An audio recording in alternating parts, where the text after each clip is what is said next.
What's up, everybody? Griever here, and today we have a special look at a piece of history lent to me by my friend Cam. We have here a Crimson Longshot. Now, I know some of you are going to be looking at it and going, "Wow, that's really nice. Why am I doing a whole video on a Crimson Longshot?" But if you've read the description, you know there's more to this than just meets the eye. You'll know a half dart magazine adapter or talent adapter is in here. So it's like, oh, okay, it takes short darts. Not just that though. Inside this Crimson Longshot is one of the holy grails of our hobby. Now, back before Worker and X Shot and Dart Zone and all that stuff really started building stuff for the hobby, there were little niche shops around for a while. The first one really of note being Orange Modworks, but then there was a little side project once known as Remedy Metal, and this was all metal parts and like heavy parts. Like this bad boy weighs a bit because in here is a full Remedy Metal kit. Now, people have had Remedy Metal Bolt Sleds for a while. Then it started going into they wanted to do a full kit that goes into the long shot. So you get the bolt sled, the plunger, the priming rod, the catch, like everything. It was like the first all metal internals. And Cam was nice enough to lend me this. You may have seen a preview of it if you go and watched Brett's video on APOC 2025. But yeah, we're going to take a look at the internals of this, and then I'm going to give you a firing demonstration and what my final thoughts on this would be. Okay, so here we have the Crimson Longshot now on the table. I've already removed I've unscrewed the remaining screws on here. Cam did miss a couple of them. But as you can already see, I've taken off the stock as well as I have removed the priming handle. Now, quick little history lesson. So with the Longshot, yes, you were able to remove it because you just had this and all that. But yes, you were able to remove the stock if you wanted it for an aesthetic purposes, but it was also collapsible as well by pressing this little button here on the side. You're able to open and collapse it. When using a long shot with a heavier prime, what we used to do back in the day is we would cut down PVC or CPVC piping and basically make what was essentially called a stock block. So in the back end of where the room for the collapse would be, we would actually just kind of stick this, which Cam had 3D printed and taped together, basically stick this back there so that the stock would not collapse anymore. Because while it was great that this was a collapsible stock, unfortunately it did not always translate well to a higher spring load, because when trying to prime it, no matter how careful you were, the stock would always collapse and always wind up like pinching your finger or jamming it into your chest or whatever. So also with the priming handle, like back in the day, these used to be a snap together and that's it. Once it was snapped together, you were not removing it. You were able to remove it with a claw hammer or screwdriver if you were really careful. And then once you kind of popped it out, you were able to kind of keep doing it. But eventually Nerf did, and Hasbro did eventually realize, oh wait, having these giant bolts on the side of the blasters makes it kind of hard to like store flat. So eventually they came out with ones that you were able to screw and unscrew. So that was something nice that eventually came along. So, oh, and I did want to point out here, you will notice that, and I didn't mention it earlier, but there is some sun damage to the particular rail piece there. Also, the end strike attachment point is also missing. So I happen to have a spare one of these, so I'm going to actually replace it. along with actually adding a rail piece. So, not that it really needs it, but make it a little bit more cleaner, so to speak. So let's open it up and take a look at history. So the history is not just the Crimson Longshot, which in and of itself is, you know, a kind of a hard find, so to speak, but the Remedy Metal Kit in and of itself, it was one, not many people had these, and two, not many people had the full set, or at least as far as I was aware. Especially in my circles, no one really had these.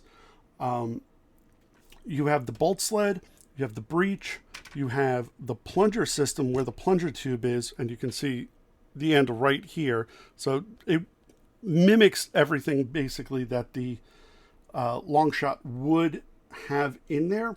Just this is now all CNC and welded metal, because you can even see, well, I don't know how well you can see it, but right there you can actually see the weld marks for where the screw ports go for the plunger. It's for the to screw the back of the plunger in.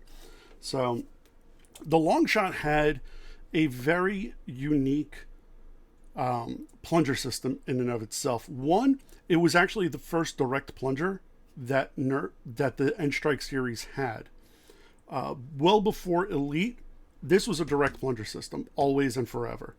It was not updated for the Elite version or the Icon series or even the Zombie Strike version. This was always a direct plunger system. Then when the rest of N Strike released, with the exception of the Night Finder, everything else was that weird reverse plunger, which was whatever. But you have the Bolt Sled, which has a very long tail on the inside of it. You had the contained plunger system, because what you would do is, as this would, as your slide and your breech would go back, it would be pushing and priming the plunger, just like any modern day Springer. However, the spring was completely encased in the plunger tube and screwed in, hence why this is there. So even on the original one, you still had that containing everything. The spring combination in here, I believe Cam told me, is a weird, like K26, K25, K31 hobble, whatever. I'll put here what Cam tells me is the actual spring load. Up front here, you have a 3D printed breech. Yeah, this is a 3D printed breech. I believe this was a custom made piece. I don't believe this was part of the original setup. Then you have, under this shroud, you do have a worker barrel. So you do have a worker aluminum barrel here. So it's a very high-end modern spring, almost modern Springer inside a classic shell. It'd be like, you know, car guys are going to get so pissed at me for saying this, but it's basically like taking a, you know, a 66 Mustang and dropping a LS3 motor in it. You know, you'll love the body of the car, but you want that like modern feel to it, and this is kind of what it does. So I'm just going to let you admire this for another moment or two, and then I'm going to close this up, fix those, and then I will give you my final thoughts on this wonderful blaster and piece of history.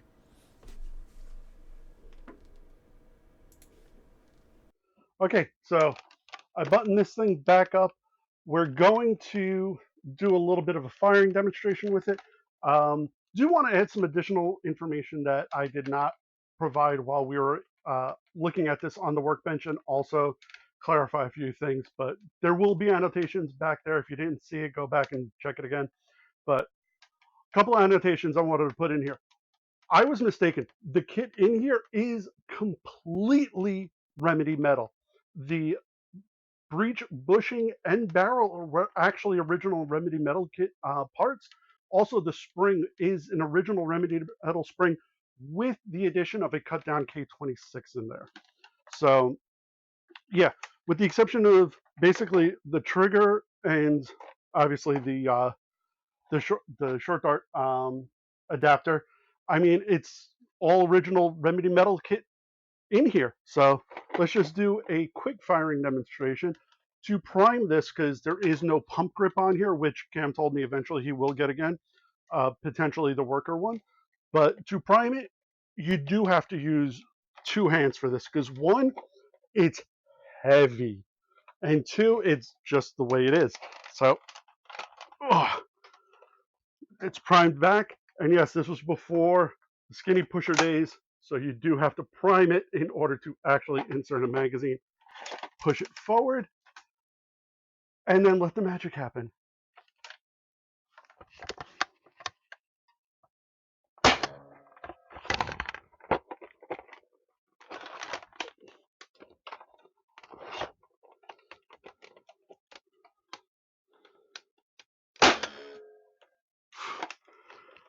So this is hitting roughly around 180 to 190 FPS, depending on the dart and yada, yada, yada. This is not an optimized build. This is a essentially historic build. But yeah, this is a thing of history. This is a piece of history, not just for the internals, but also the Crimson Longshot in and of itself. I mean, this whole thing is, what basically built our hobby to what it is today. Now, looking back and what originally these individually cost to what it was paid for, I will not. I talked to Cam about this. I am not going to disclose how much this actually cost, but let's just say his bank account was not happy with him. So,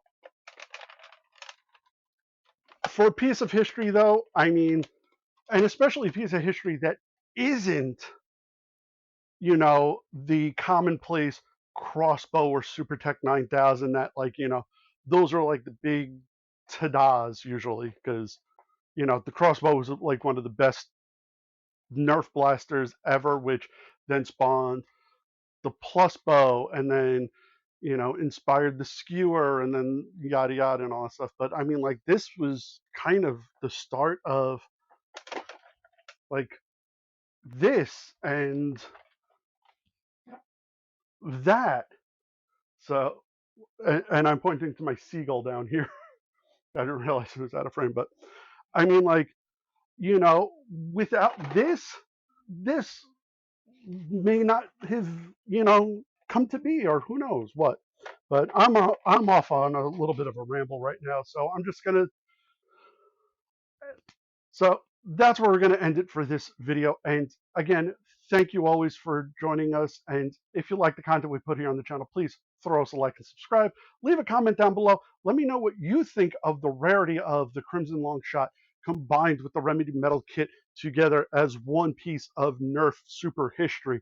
Um, or do you have something similar?